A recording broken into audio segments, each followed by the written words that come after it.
新界巴士路線793，由城巴營辦，來往將軍澳工業村及蘇屋，途經日出康城、環保大道、百星角、將軍澳市中心、吊景嶺、取道將軍澳隧道、觀塘繞道往返九龍灣商貿區、新蒲崗、太子道東、九龍城、亞皆老街、旺角、深水埗。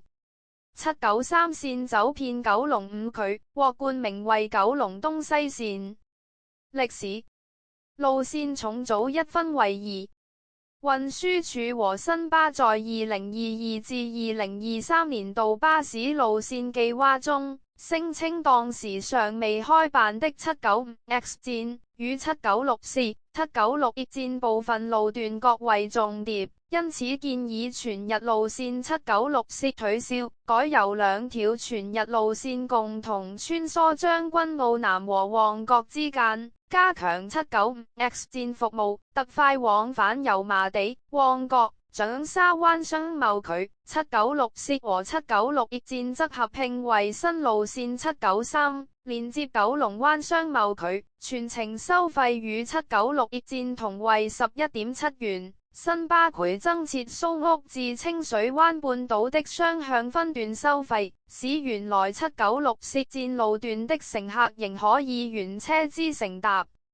793線填補日出康城缺乏來往旺角的全日巴士路線的不足，備受該區以運歡迎。然而新路線將軍澳至九龍灣一段與797小巴110、110A 線重疊，有以運至而相關路段服務供過於求。更有地區組織批評重組計劃拖慢將軍澳往返深水埗的車程，雙向分段收費減低運作效率，又未與九巴同期建議的新路線298C協調，呼籲新巴暫緩。但新巴仍執意實行重組。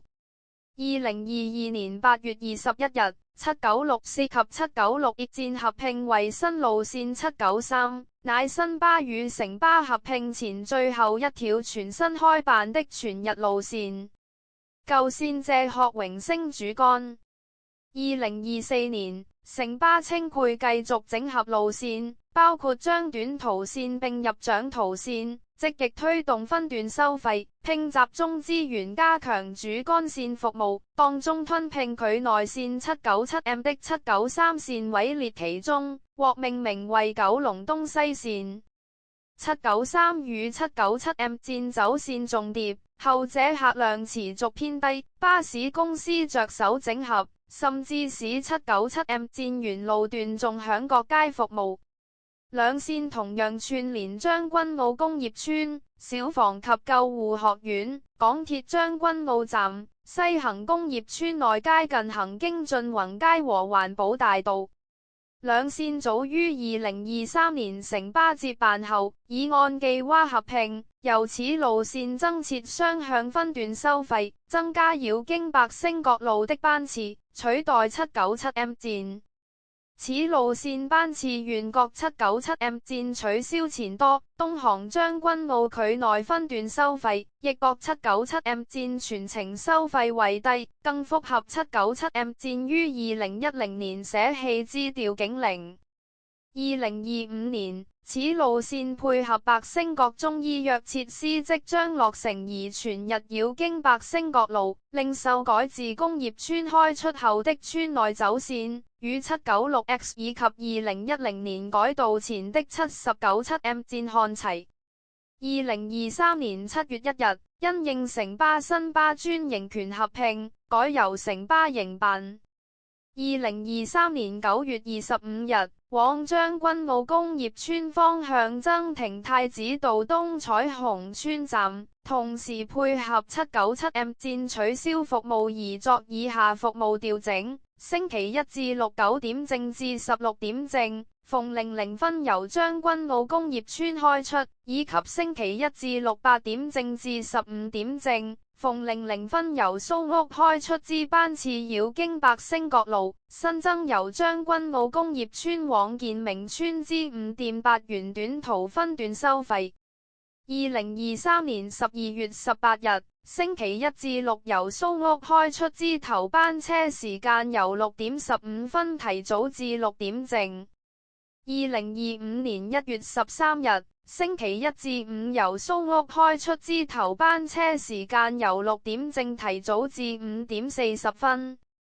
2025年，配合香港眾醫醫院及政府中藥檢測中心將於年底啟用，11月24日，來回方向所有班次均繞經百星角路，同時往蘇屋方向於晉宏街後，改經晉才街、晉盈街、晉光街、晉昌街、晉日街返回環保大道原有路線，增停晉才街、晉盈街及先進製造業中心站，取消晉昌街站。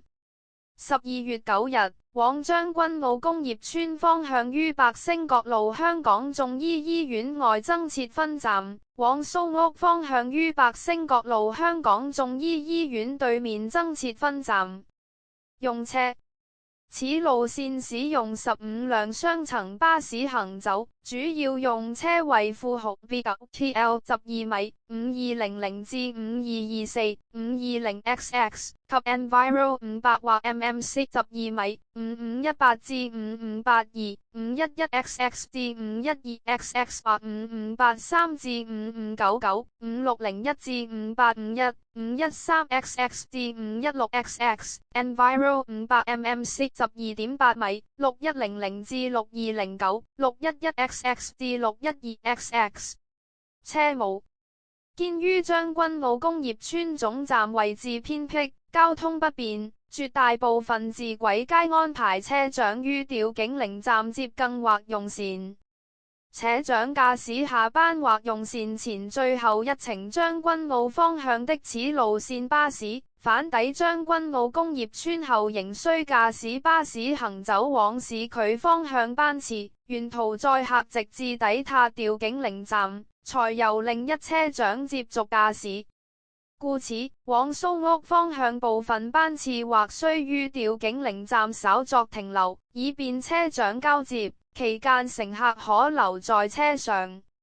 使用狀況，與前新796線比較，793線於九龍進一步繞經九龍灣商貿區，新巴聲稱錄得客量顯著增長。